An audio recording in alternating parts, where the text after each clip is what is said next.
Skywalker Saga, Binge or Bin? If you're a Star Wars fan and also play video games, chances are you haven't seen much light of day in this past week because you've been playing the Skywalker Saga.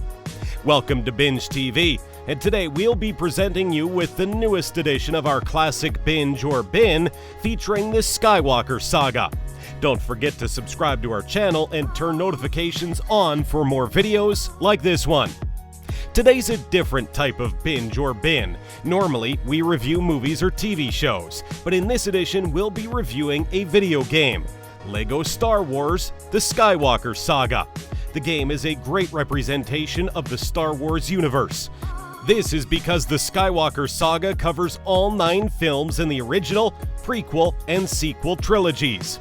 LEGO Star Wars: The Skywalker Saga features the classic LEGO Star Wars with its hundreds of playable characters, the most ever for a LEGO Star Wars game, along with LEGO's on-brand signature of charming humor. Innovative gameplay features, new options, and ships abound in this fantastic game, making every cutscene seem unique. Overview.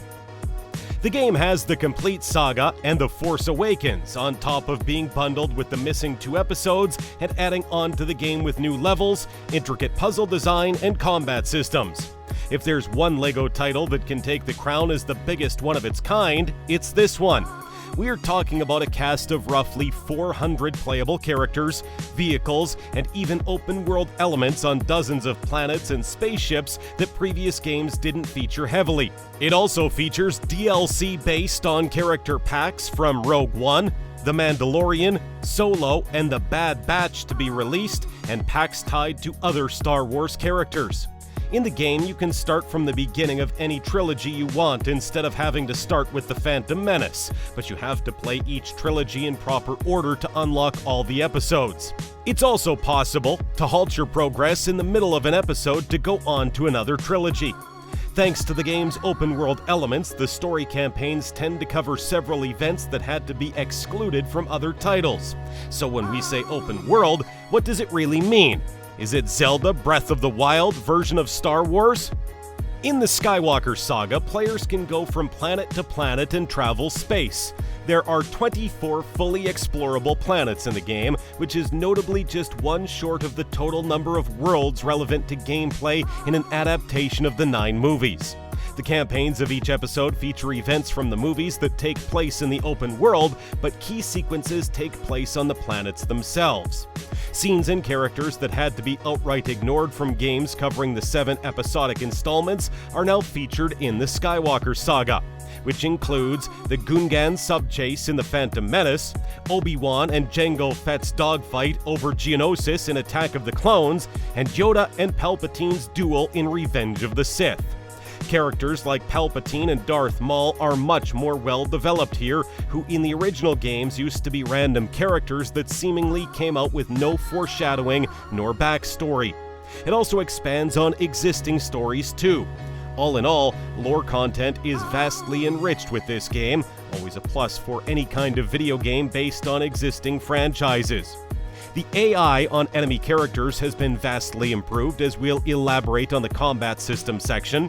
Enemies can and will use LEGO blocks in the middle of shootouts as shields or cover to hide behind, or their allies could provide covering fire to keep you pinned so you're unable to stop them. Sales for the Skywalker Saga are representative of the good marketing and stellar gameplay. The game is a top seller on Steam, physical copies are doing well, and in the UK it became the 2nd fastest boxed selling game of the year, on top of featuring record-breaking figures never seen before by even other installments in the LEGO Star Wars games. Many quality-of-life fixes and changes to the games were done to make them bearable, especially changes to previous levels. For example, the Gunship Cavalry and the Mos Espa pod race levels were changed to make them funnier to play. The controls were improved so they play more like the second game's ship levels, and the levels are less segmented than they were in the original, removing the strict time limits that the old versions imposed.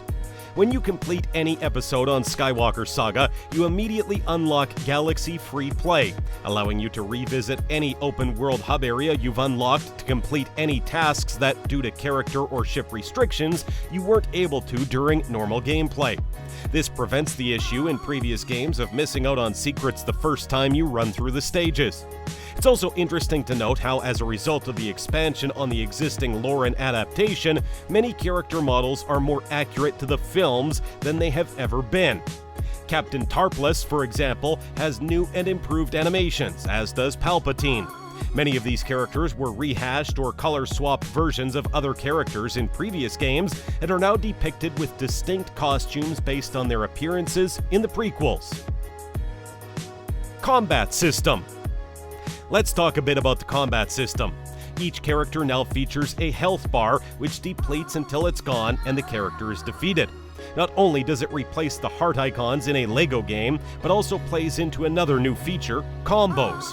In melee and lightsaber battles, characters are now able to string together moves to create chains of hits, in-game combos, which can provide you with increased damage.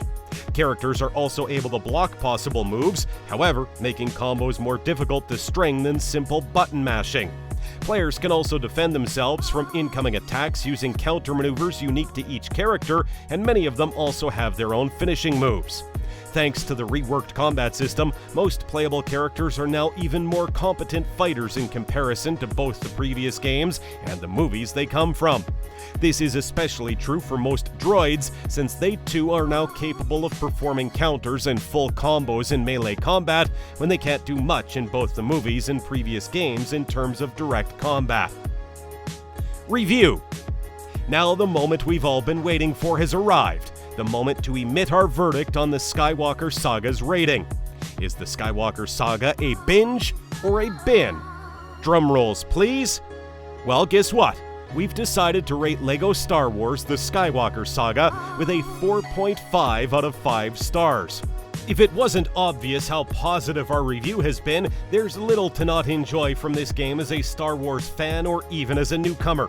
The game has great quality of life improvements, a new and improved combat system that opens up the possibility for outplays, predictions, and countermeasures to enemy attacks.